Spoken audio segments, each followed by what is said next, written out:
I think having a conversation about COVID um,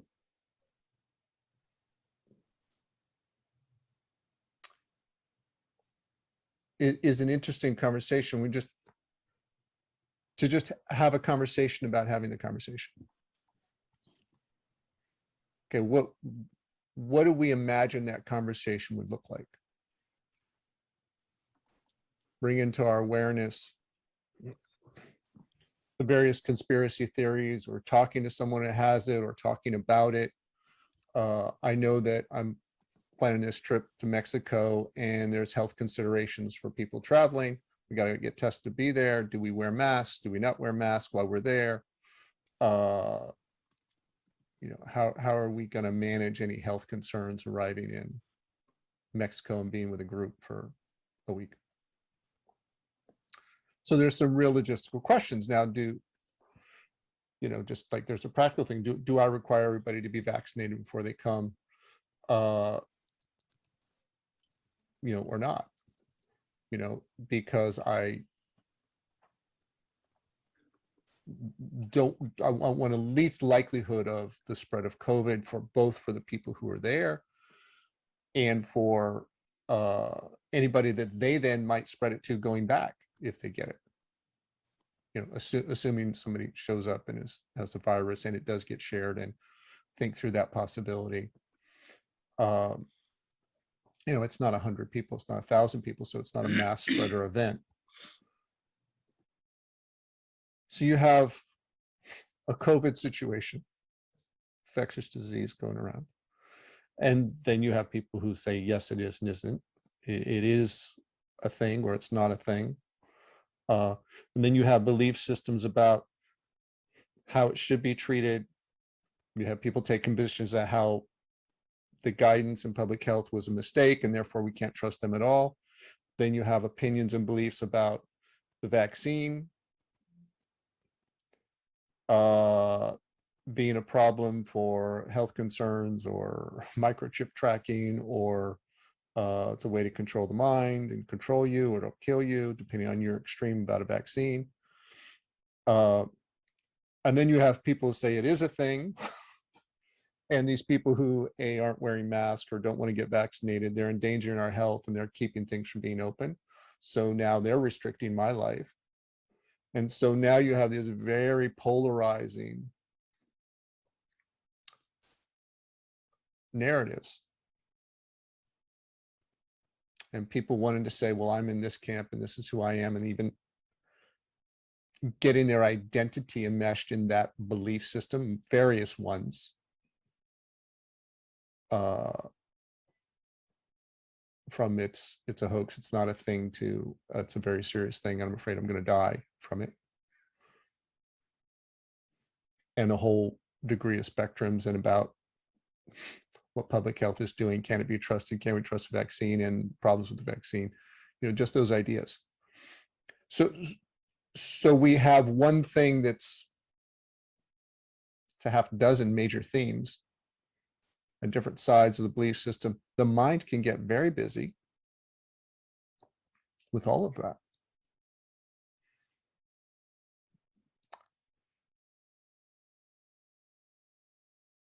So when we say, okay, I want to talk about this, we have enough information to know, wow, there's people on both sides of each one of these issues. Say there's 5 or 6 issues. If I bring it up, my mind's going to do this thing where it says, well, I'm going to imagine what will happen. And what it does is it imagines clash, clash, clash, clash, clash. Fair enough? And then what is our response to this imagined conversation is typically, I'm not going to bring it up. I'm not going to go there. I do not want to activate a conflict. I do not want to activate somebody's fear. I do not want to activate their discharge of their belief system of fear and anger and injustice that they feel.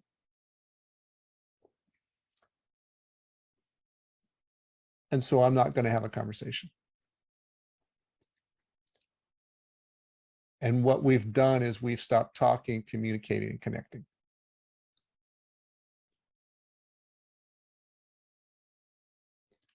And we let the idea of engaging get infected with fear and the idea of that it will become bad. And now we're more disconnected. We're safer. We've avoided something that we've imagined will be uncomfortable, but we're more isolated when we haven't solved it.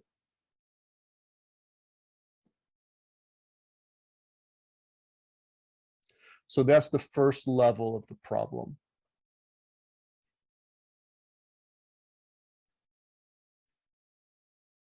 Okay.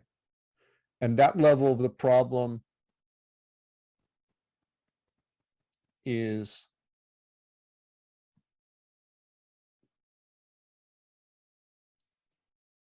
I think important for us to first understand before we can have a conversation.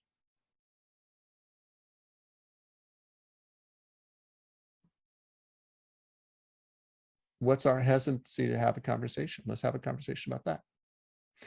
Because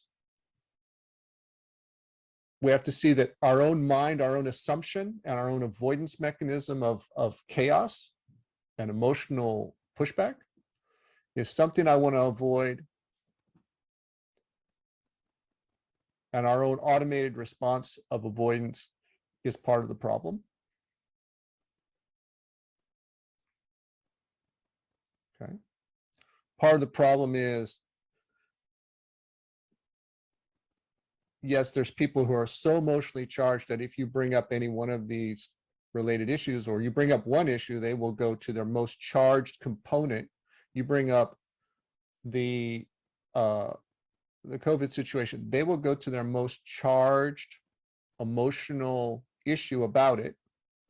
They'll no longer talk about infections. They'll no longer talk about people dying or hospitals. They will go to what their biggest fear about the vaccine, their biggest injustice about wearing masks, the biggest concern about policy, their biggest emotional charge about how it wasn't enacted soon enough and careful enough, what their biggest fear and injustice and anger issue is. They will move along the scale of topics issues to that because they have difficulty holding their attention to, well, let's talk about topic A among these issues, right?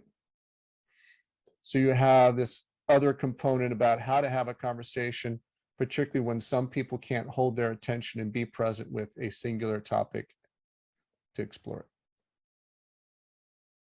And so hence the yes, I'm going to avoid having a conversation because it's like just turning on the radio, and it's like in the movies where it jumps between channels and it gives you a little bit here, a little bit there, and you're not having a coherent conversation. So the ability of people to hold their attention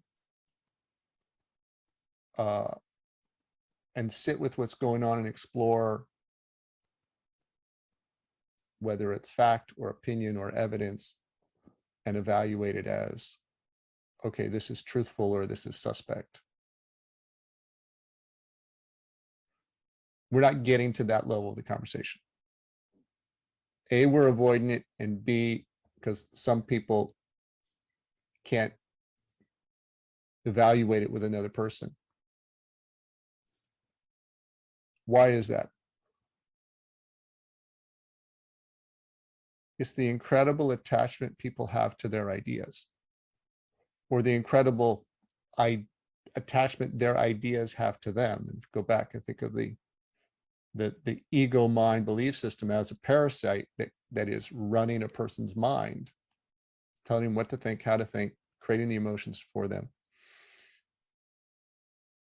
That parasitic belief system is not allowing them to direct their attention, be present, and explore the ideas themselves to see, do I want to keep this one or let this one go? Okay. So even the idea of hey, I don't want to bring this up because there'll be volatility in the conversation or somebody might react and discharge. That idea has a hold of us. Preventatively, I don't want to stir things up. I don't want to cause a ruckus. That idea, I'm going to avoid the conversation,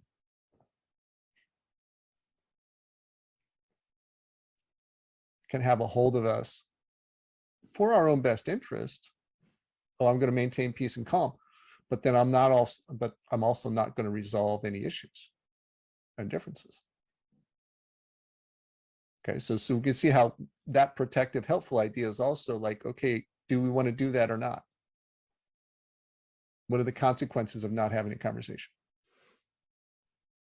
So how do we get to a solution of all working together and coming to understand each other, respect each other,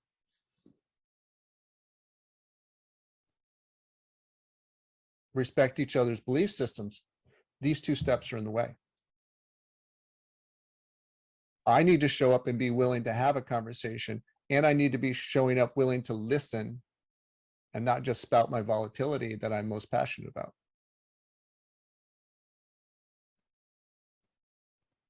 Okay. Then we can have a conversation where, okay, we're both going to listen, we're both going to respect each other's belief systems, even if we don't agree. I'm going to respect your belief system. I'm going to respect your ideas. And I'm going to listen to what they are, and I can respect them and not agree with them. So this is the avenue of whether it's a COVID and protocols and a vaccine and the science, or whether it's a political issue that we don't talk about anymore because you don't bring it up, or economic wealth inequality, or social justice, or drug laws, or homelessness. Okay, whatever is the topic, there's emotional charge that people have to it. It's like, okay, I'm going to bring up something uncomfortable, but it's more important than ignoring it and dividing ourselves in isolation. All right.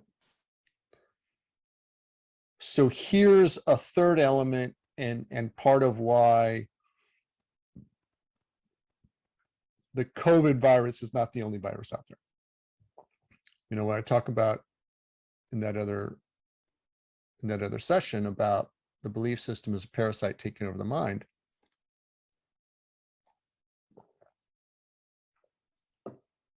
Let's talk about how we get manipulated to have that happen, and how, say, that's happening in the COVID situation.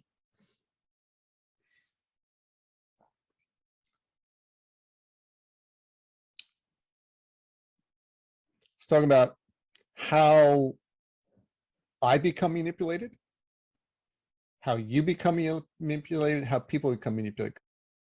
So in this talk about manipulation, everybody else, their belief system says the other person's manipulated in the way that they see things. They're being brainwashed, what have you.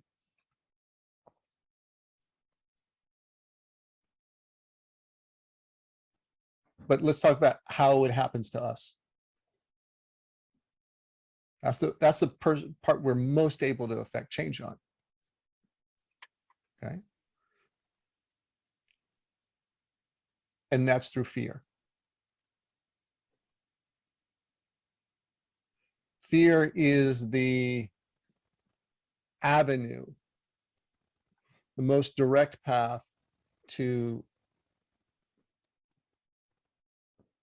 infect someone with a false idea, to incapacitate them, to make them less capable, to make them less powerful, to make them susceptible to influence. Okay. What happens if I become a little afraid is my critical thinking goes down, my amygdala activates. Okay. I go into a fight or flight situation. I say, this is unsafe. My eyes narrow into focus. I start looking around for what's going to happen here, what's a threat, what's not. I down to my heartbeat changing, adrenaline going. And now the amygdala fight or flight primal instinct for survival part of my brain is in charge of my decisions. And its essential decisions are fear. I got to get out of here. I got to avoid. Or fight. Okay, I got to rev up my anger and adrenaline and confront or be aggressive.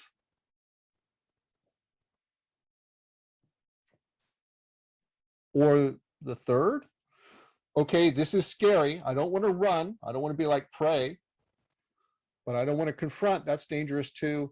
Okay, I'm just going to placate. I'm going to make this person happy. I'm going to tell them what they want to hear. Or four, I don't know what to do. I'm going to be here confused. I'm not going to do anything.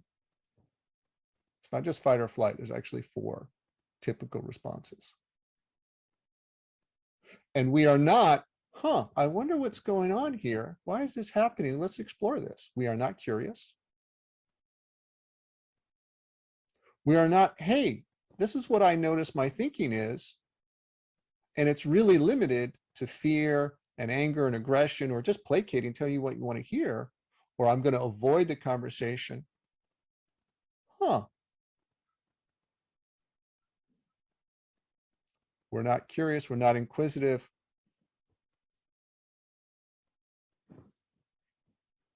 We're not critical thinking of like, well, I hear your logic there, but I question it here. What are we doing? Like, this is why we don't have the conversation, because we don't want to engage with curiosity, right? We want to avoid potentially aggressive person, strong belief system conversation. So that's already engaged. That's part of why we don't have a conversation. That is the amygdala part of my brain. So I want to avoid conflict. That's dangerous. So we've already been influenced by fear when we don't have the conversation. Oh, I'm not going to bring it up. That's fear. And what do we do? We move to isolation, less connection, less understanding, less respect. Less, and here's the biggie, trust. I don't trust what's going to happen. I don't trust this person. I don't know what's going to happen. I'm going to do nothing. We lose trust. Trust is kind of the opposite of fear. Trust is, hey, I feel safe. I feel good. I can explore this. I can be curious. Fear is I got to shut everything down. I have to shut down my critical thinking because I'm in the amygdala part of my brain. I got to shut down my curiosity. I got to shut down my willingness to connect and listen and be open to a new idea. Here's how simple it is for me to be induced into fear. Somebody asked me a question, and I watch salespeople do it. The most common one, the guy comes up and he's selling his, whether it's on, the internet company also has a home security alarm system. They say, oh, you're getting your cable set up. Do you want a security alarm system? Or somebody knocks on the door selling the security alarm systems. Well, they asked, what would you do if somebody tried to break into your house? Mm-hmm.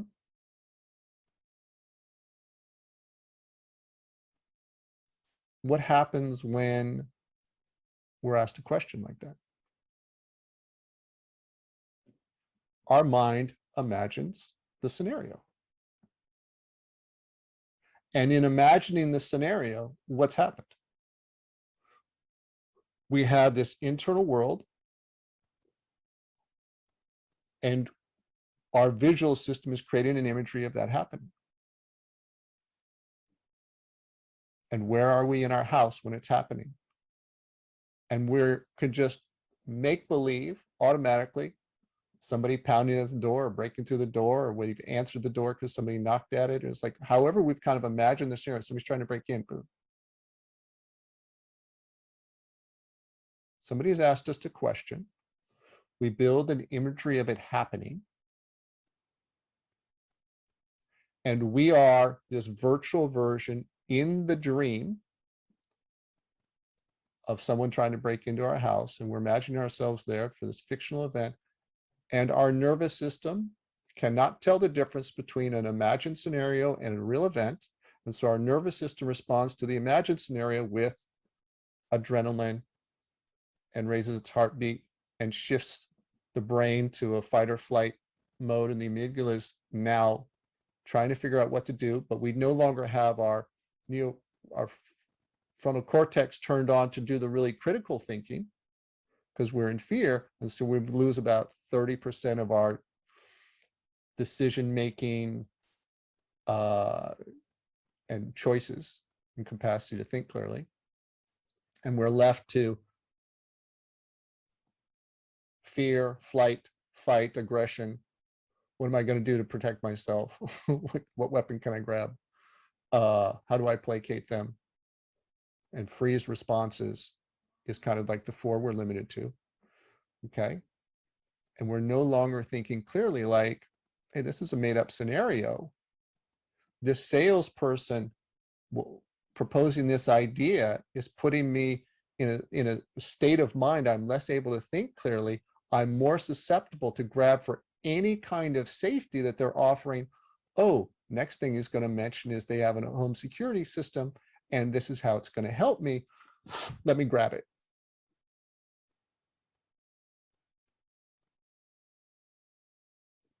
And my unconscious belief system and nervous system has grabbed for a safety at, $29, $39, or $59 a month. Okay. And the moment that I started to be manipulated was when I was unaware of the impact of the question they were asking and the impact it would have in my mind creating the visual scenario. How that affects my nervous system and brain and thinking. And once I am aware, I go, now if you're aware, you can kind of go, oh, clever salesman. You're trying to activate my amygdala. You want my brain to go into fight or flight placate mode so that I can't think as clearly, and I'll be in a victim state of fear, and I'll be looking for help. And then you're going to offer the help. How convenient. Interesting. And I can see that happening. And I go, thank you, Mr. Salesman, for giving me this lesson in awareness of how a question can manipulate me and my belief system when I'm unaware. So thank you, Mr. Salesman. I can step out of this virtual story I've created with that, my mind automatically trying to answer your question with the scenario. I go, and I don't like you asking me questions like that, consciously or unconsciously, because you've been trained to do it. You don't even know the impact on my nervous system. He's probably unaware of the nervous system in my body impact to that, and that I don't really want to be in fear. So he's not really to blame. He's just doing what he was trained to do because they looked at the numbers, said this gets results.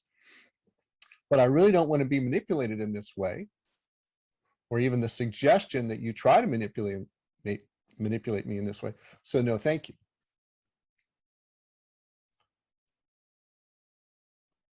And you go, bye, salesman, go on your way. Now,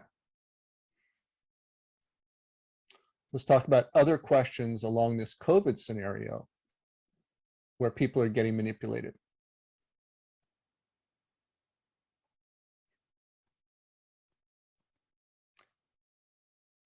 Do you trust the government?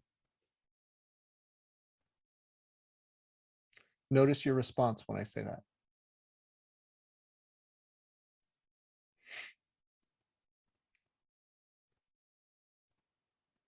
Okay.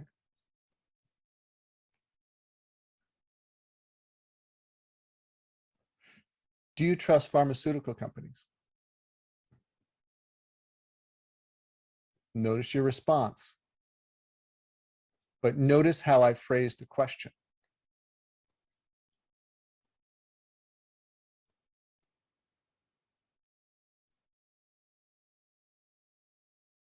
But let me ask you this.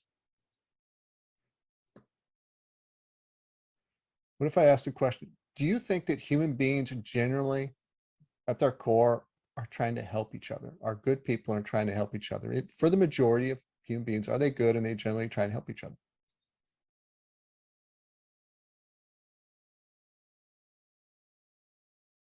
How's that feel? And what's your response? Notice the feeling in your body.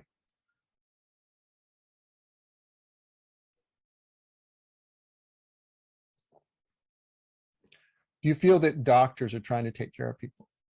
Nurses are trying to take care of people?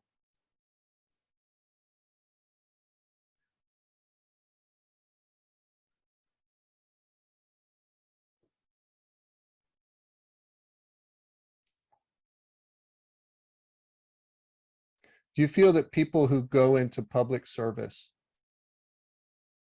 in the community, whether it's in your town or it's, do you think they go in it because they're greedy and they want money? They're doing it for selfish reasons.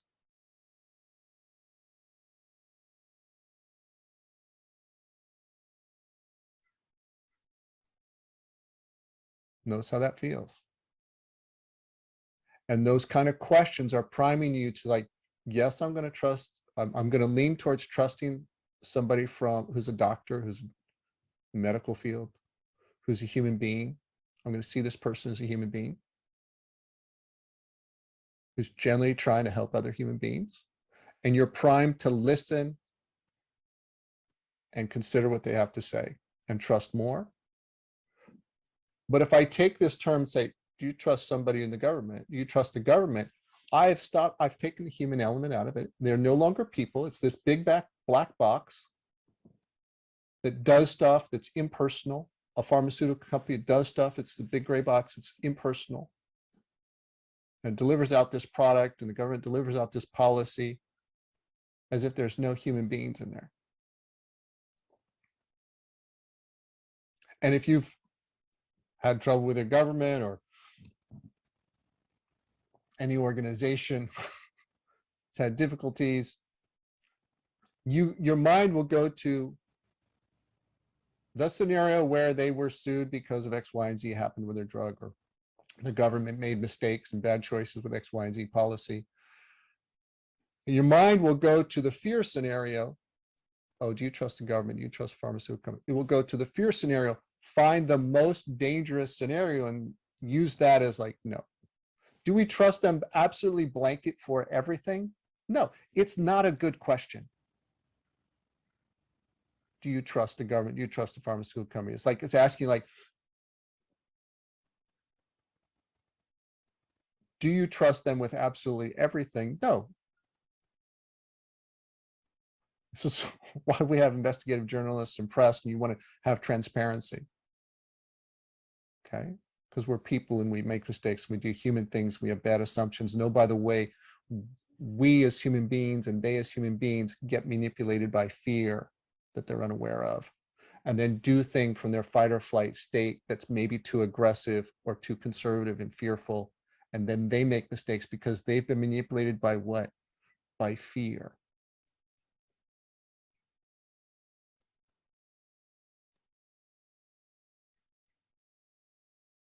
Just like I've been manipulated by fear, and we've all been manipulated by fear, and it stops us from talking to each other. It stops us from finding better answers, and it stops us from being curious and connecting and trusting and working together to solve something like lockdowns and shutdowns and health crisis, or poverty and climate change.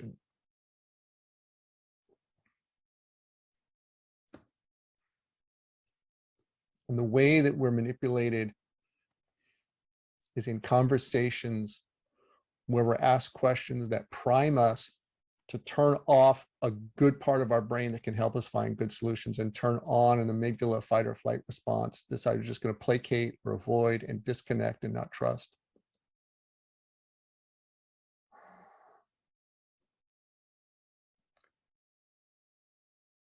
And so to go to the question, how does this affect, say, with the pandemic, culture and kids growing up? And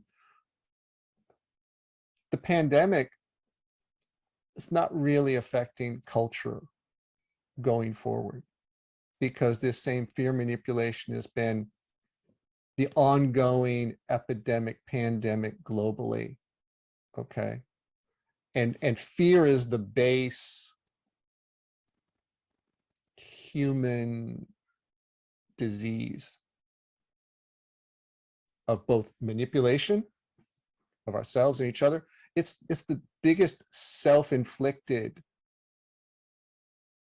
manipulation, because I can ask myself questions that can turn my own mind into a fearful place and then turn off my best brain power and only give me a limited number of fight or flight, placate responses. Okay. When I imagine, oh, I want to bring up this topic, but oh, there might be some kind of response and that'll be uncomfortable. No, I won't. I've gone to fear and imagining the scenario, and I've manipulated myself to disconnect, isolate, not engage, and not trust. Okay, so self-inflicted fear is the biggest human self-manipulation problem. Okay, and that has been going on before COVID. That goes on with people concerns about their health and health insurance, particularly in the US, where we don't have, universal health care. With people about money.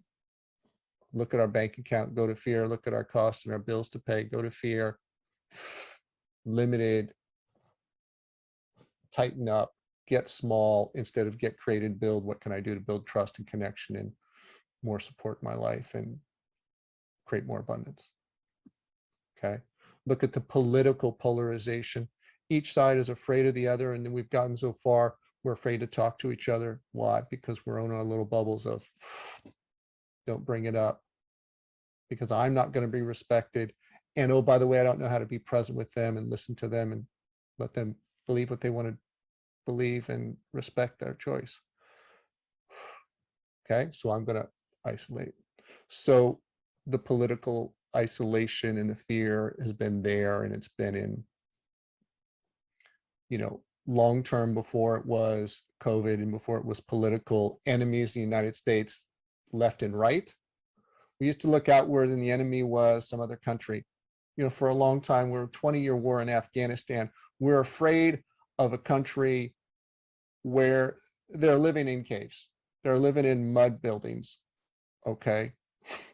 We're the largest military in the world by, like, I don't know, tenfold. Larger than the next 20 countries combined. And how much fear do we have of a terrorist attack? Like, we've self-manipulated it, okay, into being, now I need to go do this, take an aggressive fight response, be the aggressor to protect myself. And before it was Afghanistan, where were we? We were in another country. Okay. And now we'll talk about Iran, we'll talk about Iraq, we'll talk about Vietnam, and before that it was Korea, and before that it was some other country. So fear is the main epidemic, at least in the United States. And we're self-manipulated, and then we're manipulating each other. And until we address fear and be honest about what's there, collectively as a society, we're going to have a real challenging time solving climate change and economic inequality, and our foreign policy. And the first step to that change is being honest, acknowledging this is what we feel, even if it's just with ourselves. We're too afraid to talk about it with anybody else. Say, yeah, this is what my mind does. This is where it goes to. This is how I manipulate myself. And oh, by the way, when I listen to the news and the news says, oh, a big story, stay with us to the commercial. You'll need to hear about this. You don't want to go on the weekend not knowing this. What are they doing? They're manipulating with you with fear. Oh, I need that or else. The news channel, fear, manipulation. Can you believe what this other side did? You know, whatever polar, and it's really polarized in the US, you know, they're like pointing out the other side is doing this, this, and this. You're going to lose your rights. You're going to lose your freedoms. You're going to lose your protection. Go to fear. And this side saying, oh, this side's doing this, this, this. They want this, they want this, they want to do this. They're trying to take over. You're going to lose. What are they inducing with that little suggestion that this has happened? You're going to lose something that's yours. You're going to incur an injustice. What's happening? They're selling you a dream of fear that's then going to do a chain of reactions to your nervous system, your adrenal system. Your eyes are going to focus and get narrow. You're going to glue in instead of be open, connect, and trust. And your options for what your choices are greatly reduced. And you're going to feel more isolated and afraid. And what happens the more isolated and afraid you are? The more susceptible you are to listen to that news channel, because it's going to tell you what you need to know, the things you have to look out for, the things you have to know to protect yourself, or else. And it's going to feed you more fear, and you're going to do more of the same thing. And fear begets more addiction to fear. All under the guise that it's going to protect you because you'll know, but all under the story, what's really happening is I'm going to amplify the fear in your nervous system by telling you these things that you need to know to protect yourself.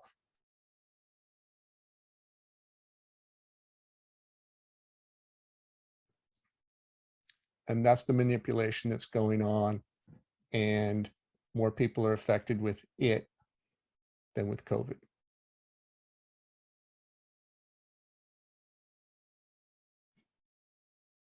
And we can give ourselves immunity to that by being aware, doing an inventory on our beliefs, and being really present with what our mind is doing, it, the stories we tell ourselves, what other people are telling us, what news channel we're tuned to see how other people are using this, often unconsciously. They don't know. And going, oh, I see that going on there. Am I going to let that come in? No, thank you. I'm not going to conspire with you to self-manipulate myself with my own fear, because that's what it is. I can do this to myself with my own fear and my own stories. That's the biggest way. Or I can agree to conspire with you or someone else to do it to me.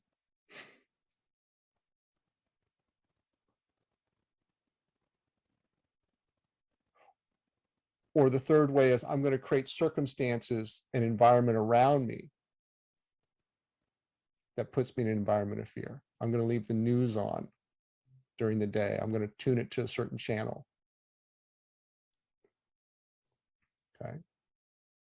I'm going to continue the conversation with the salesperson who wants me to sell me an alarm system, who wants to give me these proposals of what are you going to do if. Okay. I'm going to read more Facebook or XYZ posts about conspiracy theories. I'm going to put myself in an environment. I'm going to talk to more people, listen to them tell those stories. Okay. So the antidote is A, don't use these fear stories to go against yourself, to go against your nervous system, your emotional system, your mind, so that your own stories manipulate you. Don't go against yourself and create more fear.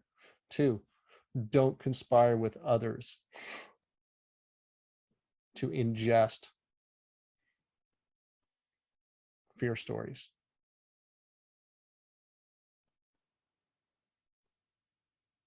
And 3, don't create circumstances that go against you through fear stories. Okay. And for the fear stories that are there inside you already, heighten your awareness, put a laser focused attention on them, do a belief system, be present with them, find the underlying emotion and narrative, dismantle it and break it apart. And if you think that this is hard, what is that? Oh, that's a story of manipulation and making you small and saying you can't do it or you shouldn't try. Give up, placate the story. Like, that's a fear story.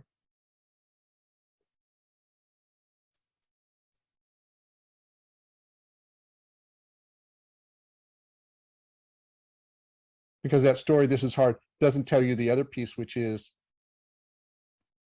not doing it. What's the price of not doing it?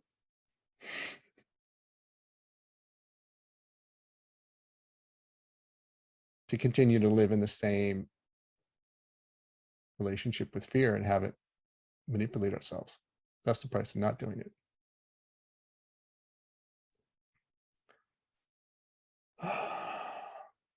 And the price of not doing it is I isolate, I'm fearful, I lose connection, I don't have trust, don't have happiness.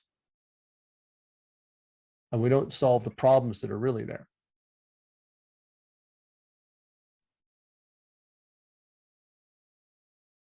And the problems are really there aren't just like global warming and a pandemic and a income inequality and healthcare. We don't even solve problems in our relationship because we're not going to talk to that person. We're not going to talk to our sibling that we have a grudge with or our partner about an issue that's bothering us because we've imagined something and manipulate ourselves in the fear of not engaging. So yeah, it's in every little micro level of like, how do I talk to my child or my boss about, or my employee about this issue, you know, to, okay, the world we're going to leave to our children.